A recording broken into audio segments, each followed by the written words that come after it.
রাজবাড়ী মনসা পুজো ঘিরে এখন সাজো সাজো রব। আগামী 17ই আগস্ট রয়েছে রাজবাড়ী মনসা পুজো। ইতিমধ্যে পুজোকে কেন্দ্র করে রাজবাড়ী চত্বরে মেলার প্রস্তুতি শুরু হয়ে গেছে জোর কদমে। উল্লেখ্য, জলপাইগুড়ি বৈকুণ্ঠপুর রাজবাড়ির অতি প্রাচীন মনসা পুজো এবছর 515 বছরে পদার্পণ করেছে। বর্তমানে মন্দিরেই মনসা পুজো দেবীর মূর্তি গড়ার কাজ প্রায় শেষ পর্যায়ে রয়েছে। রঙের কাজ বাকি। এবছর পুজোর দিন থেকেই মেলা চলবে 22 আগস্ট পর্যন্ত। 17 থেকে 19 তারিখ পর্যন্ত চলবে পুজো। পুজোর দিনগুলি এখানে বিষহরি গান একটি প্রাচীন ঐতিহ্য। উত্তরবঙ্গের বিভিন্ন প্রান্ত থেকে এখানে বিষহরি গানের দল সামিল হন। প্রাচীন ও ঐতিহ্যবাহী এই মেলা রাজ্যের পাশাপাশি বিহার, আসাম থেকেও দোকান নিয়ে বহু মানুষ হাজির হন। রাজপুরোহিত শিবু ঘোষাল জানান, প্রাচীন পরম্পরা মেনেই এখানে দীর্ঘকাল থেকে মনসা পুজো অনুষ্ঠিত হয়ে আসছে। ইতিমধ্যে মেলার প্রস্তুতি শুরু হয়ে গেছে, দূর দূরান্ত থেকে দোকানিরাও আসতে শুরু করেছে। আপনারা দেখছেন নিউজ নদিয়া এক্সপ্রেস। চ্যানেলটিকে সাবস্ক্রাইব, লাইক, শেয়ার এবং ফেসবুক পেজটি ফলো করুন। আর দেখতে থাকুন নিউজ নদিয়া এক্সপ্রেস।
দেখছো দিমান দেখছো তার আগে হিট করে দিচ্ছে ওকে লাস্টে দিয়ে দেবো কপি নিয়ে কার ওইটা দেখছে তো। হ্যাঁ জানোই তো মেলায় বৃষ্টি থাকেই। হ্যাঁ হ্যাঁ করতে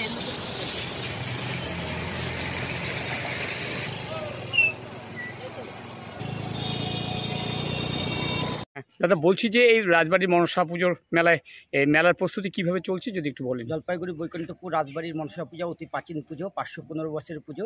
পুজোর অলরেডি মূর্তির কাজ প্রায় শেষের দিকে, এখন রং বাকি। এবং মেলার যে নাগরদোলনা এবং মেলার যে দোকানদাররা সবাই আস্তে আস্তে চলে আসা শুরু করে দিচ্ছে। এই মেলা 17ই আগস্ট থেকে 22শে আগস্ট অবধি মেলা হবে এবং পুজো হবে 17 থেকে 19, এই 3 দিন পুজো। এবং বিশ্বহরি গান, মনসামঙ্গল গান হবে। এই গান হচ্ছে ময়নাগুড়ি, ধূপগুড়ি, হলদিবাড়ি এবং পাহাড়পুর বহু জায়গার থেকে লোক এসে এখানে বিশ্বহরি গান করে। এবং মেলার অলরেডি মেলার দোকানদাররা আস্তে আস্তে মেলায় চলে আসছে। এবং মূলত মেলায় কোন কোন দোকানগুলো এখানে বসে? এখানে যেমন হচ্ছে নাগরদোলনা বসে, এরা হচ্ছে শিলিগুড়ির থেকে আসে, ফাঁসিদাবাদ থেকে আসে। এবং এই মেলায় নবদ্বীপ, কৃষ্ণনগর এবং আমাদের পার্শ্ববর্তী আসাম থেকেও এখানে বহু দোকানদাররা এখানে মেলায় দোকান করেন। এবারে কি কীরকম ভিড় হবে, কি ইয়া করছেন? মানে মেলা হচ্ছে জলপাইগুড়ি যেমন হচ্ছে এই এমন তো এখানে আগে যেমন দুর্গাপুজো হতো, এখন তো দুর্গাপুজোয় মেলা হয় না। রাজবাড়ির মনসা পুজো খুব বড় পুজো। এই পুজোকে বছরের লোক সবাই লোক হচ্ছে এই 1 বছর অপেক্ষা করে কবে রাজবাড়ির মনসা পুজোর মেলা হবে। সেই জন্যই লোক ভালোই হবে। মেলার দোকানদাররাও অটোমেটিক আসা শুরু করে দিয়েছে বিভিন্ন দূরের থেকে। এমনি নিরাপত্তা ব্যবস্থা কীরকম থাকে? হ্যাঁ, নিরাপত্তা ব্যবস্থা তো এখানে ফায়ার ব্রিগেড এরিয়া থাকছে এবং জলপাইগুড়ি পুলিশ প্রশাসন এর আগেও যেরকম করেছে এবারও সেরকমভাবেই তারা ব্যবস্থা করবে। মিউনিসিপ্যালিটি আছেন, এসডিও আছেন, সবাই তারা মেলার দিকটা দেখে। Thank you.